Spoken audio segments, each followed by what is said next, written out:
What about England? How was that playing with each other compared to club football?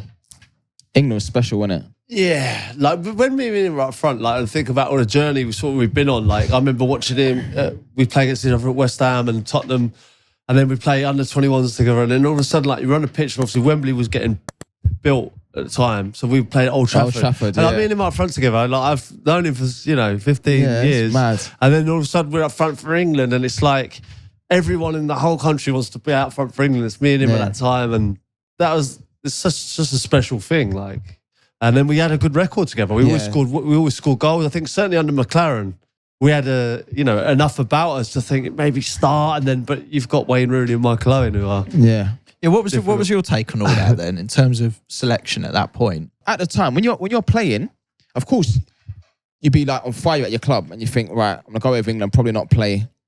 But at the same time, I think for me, Crouch is probably the same. I just thought, but you need to stay in and around that England squad. Yeah. Keep getting in the squad, because once you're amongst those, whether that's me, Crouchy, Rooney, Owen, Heskey, let's say if there's 5 forwards, but you're amongst those names. Do you know what I mean? Like, you want to stay there for as long as possible. So, like, if you do get an opportunity, you've got to take it because you might not play the next game or you might not play the next 10 games. You're always going to come on, though. You know, like, I always think, but you always come on anyway. Like, Rooney and Owen are going to start, right? They were the best front two we had. But, like, you always need to be around it. You're always going to get your chances, especially with their injuries. Like, I look at, like, even Toney now, right? Yeah. He's got a chance to break in there. He's got Harry Kane in front of him. You're going to play one. It's only ever going to be him. Yeah. He just needs to be the best of the rest. He just needs to be amongst those names. Like, so if you get on a plane, anything can happen.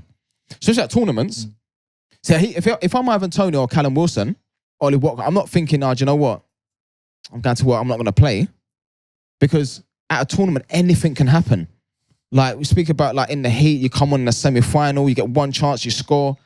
Any level. You've seen it in Champions League level, like Solskjaer, what's it called? Sheringham coming to Champions League final. Like, big moments in games where sometimes it's probably better actually not starting those games, actually coming and making an impact. How many times, right, you've played games and you've had a half decent game, you've not had one chance, worked so hard on that, you come off, the forward comes on, gets a chance, scores. Yeah. And you're sitting there thinking, I ain't playing the next 2 games. Because someone else has come on and scored, and you think, I'm not even had a chance. He's come on. As soon as he's come on, he's got a chance. He's scored. But this is just that's football. That's but normally when there's an attacking sub, the instructions to the team change, don't they? Because that substitution's happening to normally score a goal.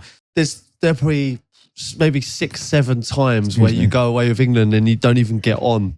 And you're thinking, like, it could quite easily just throw the towel in. And you get frustrated, you get angry. I've come away from my family for 10 days. You've seen the lads are all off on holiday, relaxing. And, I'm thinking, why am I training every single day? I've got nothing at the end of it. I haven't even got a cap.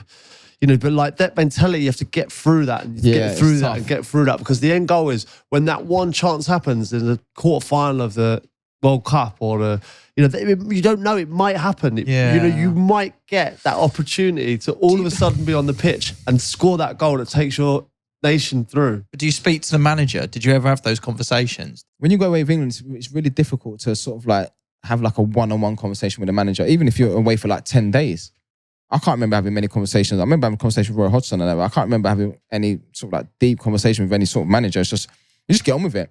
You wait for your chance, and like Crouchy said, if you get a chance, you think, whether you come on for like 10 minutes. There was loads of England games that come on and scored. And all of a sudden, you're happy. You can't wait till the next trip and that, because you come on, you made an impact and that, and the manager's thinking, okay, because we're going to need this in a tournament, actually.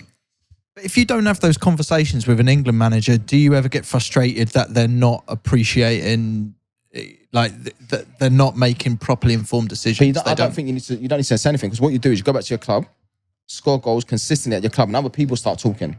Yeah, I mean, that's the long way round, isn't it? It's like other people start talking, like, that's what happens. There's nothing worse, I don't think, than a player going, I should be playing for England. Like, it's the worst. Shut up. Like, no, you got to get on with your job. Callum Wilson looks sharp again. Everyone's saying Callum Wilson, like, I mean, squad the other. It will happen. Callum don't need to. Yeah, he's going to be asked the question. No one's going to say that. If you ask someone, of course, I want to go and play in the World Cup, because it's special for everyone. But at the same time, you're not going to start posting stuff and be like, nah, because everyone's going to be talking anyway. So close to a tournament, everyone's going to be like, okay, who are we going to take? Especially forwards. So I don't think you need to say anything. Do you think that's why James Maddison hasn't really said anything? He doesn't need to. His form is kicking on. They're trying to bait him, though, aren't they? No, but every interview. Everyone does, I think he should go. I think if you look at his numbers compared to a lot of the other players in his position, if it's based on that, then I think he should go. Get a free kick in the right area. Do you substitute him But then on you for got that amazing moment? Well, you got Ward Prowse as well, though. Yeah, free true. kick. Like, you talk about specialists, but is there so much more to his game? When you watch him playing that, it's just so clever and like technically he's so gifted and that. Talk about that little bit of swagger and arrogance. He's got that, and I don't think he's one of those players. Yeah, it'd be like a World Cup final. He would have received the ball in any area of the pitch. He's one of those players. Confidence.